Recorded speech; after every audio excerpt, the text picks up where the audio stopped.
ಶ್ರೀಗುರುಭ್ಯೋ ನಮಃ. ವಂದೇ ವಂದ್ಯಂ ಸದಾನಂದಂ ವಾಸುದೇವಂ ನಿರಂಜನಂ ಇಂದಿರಾಪತಿಮಾಧ್ಯಾದಿವರದೇಶವರಪ್ರದಂ.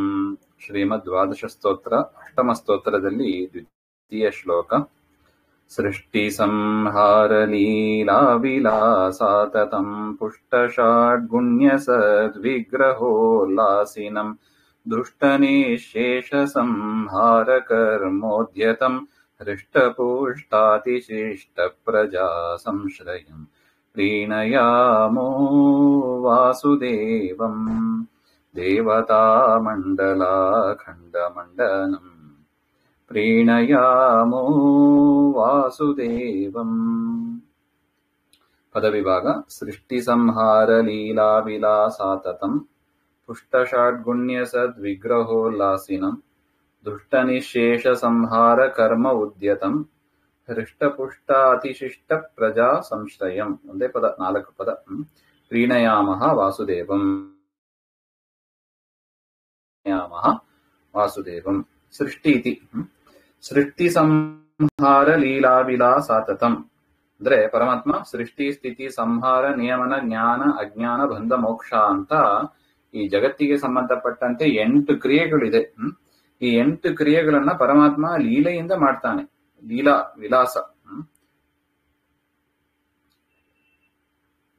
ಅಂಥ ವಿಲಾಸ ಮುಂತಾದ ಗುಣಗಳಿಂದ ಪೂರ್ಣನಾಗಿದ್ದಾನೆ. ಸೃಷ್ಟಿ ಸಂಹಾರ ಲೀಲಾ ವಿಲಾ ಆಸತ ಆಸಮಂತಾತ್ ತತಃ ಪೂರ್ಣಂ ಆತತಃ ಅಂತ ಇದೆ. ಆತತಂ ಅಂತ ಪರಮಾತ್ಮನನ್ನು ಪ್ರೀಣಯಾಮಃ ಸಂತೋಷಪಡಿಸೋಣ, ವಾಸುದೇವನನ್ನು ಸಂತೋಷಪಡಿಸೋಣ. ದೇವತಾ ಮಂಡಲ ಅಖಂಡ ಮಂಡನಂ. ಇಡೀ ದೇವತೆ ಮಂಡಲ ಅಂದ್ರೆ ಸಮೂಹ, ದೇವತಾ ಸಮೂಹಕ್ಕೆ ಅಖಂಡ ಮಂಡನ. ಅಖಂಡ ಮಂಡನ ಅಂದ್ರೆ ಸಮಗ್ರ ಅಲಂಕಾರವತ್ ಆಚರತಿ. ಅಖಂಡಂ ಅಂಡನಿ ಅಖಂಡ ಮಂಡನತೀತ್ಯಖಂಡನ ಅಖಂಡ ತಂ ಇತಿ ವಾ.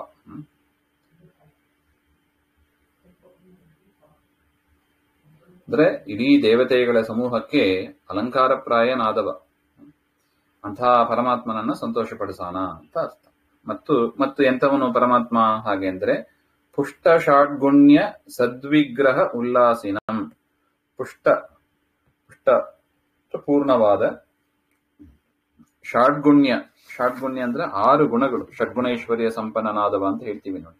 ಐಶ್ವರ್ಯಸ್ಯ ಸಮಗ್ರಸ್ಯ ವೀರ್ಯಸ್ಯ ಯಶಸ ಶ್ರಿಯ ಜ್ಞಾನ ವಿಜ್ಞಾನಯೋಶ್ಚೇವ ಷಣ್ಣ ಭಗ ಇತೀರಣ ಹಾಗೆ ಅಂತ ಶ್ಲೋಕದಲ್ಲಿದೆ. ಆ ಪ್ರಮಾಣಕ್ಕೆ ಅನುಗುಣವಾಗಿ ಐಶ್ವರ್ಯ ಅಂದ್ರೆ ಒಡೆತನ, ಸ್ವಾಮಿಯಾಗಿ ಇರುವವನು. ಸಮಗ್ರಸ್ಯ ವೀರ್ಯಸ್ಯ, ಐಶ್ವರ್ಯಸ್ಯ ಸಮಗ್ರಸ್ಯ, ಸಮಗ್ರವಾದ ಇಡೀ ಜಗತ್ತಿಗೆ ಒಡೆಯನಾಗಿರುವವನು. ವೀರ್ಯ ಮುಂತಾದ ಗುಣಗಳು ಉಳ್ಳವನು. ಯಶಸ್ಸು, ಒಳ್ಳೆ ಕೀರ್ತಿವಂತನಾದವ. ಶ್ರೀಯ ಸಂಪತ್ತು ಕಾಂತಿ ಮುಂತಾದವುಗಳು ಉಳ್ಳವ. ಜ್ಞಾನ ವೈರಾಗ್ಯ ಇವೆಲ್ಲ ಯಾರಲ್ಲಿ ಇದೆಯೋ ಅವರನ್ನ ಭಗ ಅಂತ ಕರೀತಾರೆ. ಭಗವಾನ್ ಅಂದ್ರೆ ಅದೇ ಅರ್ಥ.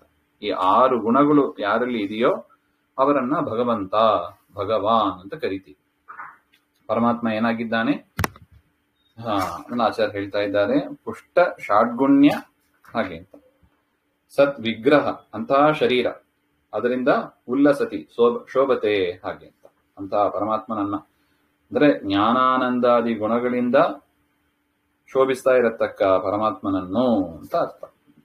ಇನ್ನು ಮತ್ತೆ ಎಂಥ ಪರಮಾತ್ಮನನ್ನು ಹಾಗೆಂದ್ರೆ ದುಷ್ಟ ನಿಶೇಷ ಸಂಹಾರ ಕರ್ಮ ಉದ್ಯತಂ. ಯಾರು ದುಷ್ಟ ಜನರು ಅಂತ ಇದ್ದಾರೆ ಅವರನ್ನ ಸಂಪೂರ್ಣವಾಗಿ, ಅರ್ಧಂಬರ್ಧ ಇಲ್ಲ, ಸಂಪೂರ್ಣವಾಗಿ ಅವರನ್ನ ನಾಶ ಮಾಡುವುದರಲ್ಲಿ ಪೂರ್ಣವಾದ ಉದ್ಯಮ ಪ್ರಯತ್ನ ಉಳ್ಳವ ಅಂತ ಅರ್ಥ. ಅಂತಹ ಪರಮಾತ್ಮನನ್ನು. ಮತ್ತು ಹೃಷ್ಟಪುಷ್ಟಾನುಶಿಷ್ಟ ಪ್ರಜಾ ಸಂಶ್ರಯಂ. ಹೃಷ್ಟಾಹ ಯದೃಚ್ಛಾಲಾಭ ಸಂತುಷ್ಟಾಹ ಅಂತ ಅರ್ಥ. ಪರಮಾತ್ಮ ಕೊಟ್ಟದ್ರಲ್ಲಿ ಯಾರು ಸಂತುಷ್ಟರಾಗಿ ಇರ್ತಾರೆ ಅಂತವರು ಸ್ವಮನೋರಥ ಪೂರ್ತಿಯ ತುಷ್ಟಾವ.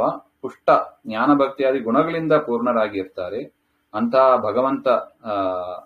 ಭಗವಂತನಿಂದ ಪೋಷಿತರಾದವರು ಅಂತ ಅರ್ಥ. ಅತಿಶಿಷ್ಟಾಹ ಅತ್ಯಂತಂ ಶಿಕ್ಷಿತಾಹ, ಭಾರಿ ಶಾಸ್ತ್ರ ಸಂಪನ್ನರಾದವರು ಅಂತ ಅರ್ಥ. ಅಂತವರು ಯಾವ ಜನರು ಇರ್ತಾರಲ್ಲ ಅವರಿಗೆಲ್ಲ ಆಧಾರಭೂತನಾದವ ಅಂತ ಅಂತಹ ಸಜ್ಜನರಿಗೆ ಆಧಾರಭೂತನಾದ ಆ ಪರಮಾತ್ಮನನ್ನ ವಾಸುದೇವಂ ಪ್ರೇಣಯಾಮಃ, ಪರಮಾತ್ಮನನ್ನ ಸಂತೋಷ ಪಡಿಸೋಣ. ಯಾವುದರಿಂದ ಸಂತೋಷ ಪಡಿಸೋಣ? ಪರಮಾತ್ಮ ಹೇಳಿದ ಪ್ರಕಾರ ಪರಮಾತ್ಮನ ಸ್ಮರಣೆ ಮಾಡ್ತಾ, ಹರಿಕಥಾ ಶ್ರವಣ ಮಾಡ್ತಾ, ಶ್ರವಣ ಮನನ ಧ್ಯಾನ ಮಾಡ್ತಾ, ವಿಹಿತ ಕರ್ಮಗಳನ್ನ ಪರಮಾತ್ಮನ ಪೂಜಾ ರೂಪವಾಗಿ ಮಾಡ್ತಾ, ಕೃಷ್ಣಾರ್ಪಣ ಬುದ್ಧಿಯಿಂದ ಮಾಡ್ತಾ ಆ ಪರಮಾತ್ಮನನ್ನ ಸಂತೋಷ ಪಡಿಸೋಣ. ಹಾಗೆ ಅಂತರ ಅರ್ಥ ಬರುತ್ತದೆ. ಮುಂದಿನದ್ದು ನೆಕ್ಸ್ಟ್ ನೋಡೋಣ. ಶ್ರೀಮಧ್ವಾಂತರ್ಗತ ಶ್ರೀಕೃಷ್ಣ ಅರ್ಪಣಮಸ್ತು. ಶ್ರೀ ಹರೇ ನಮಃ.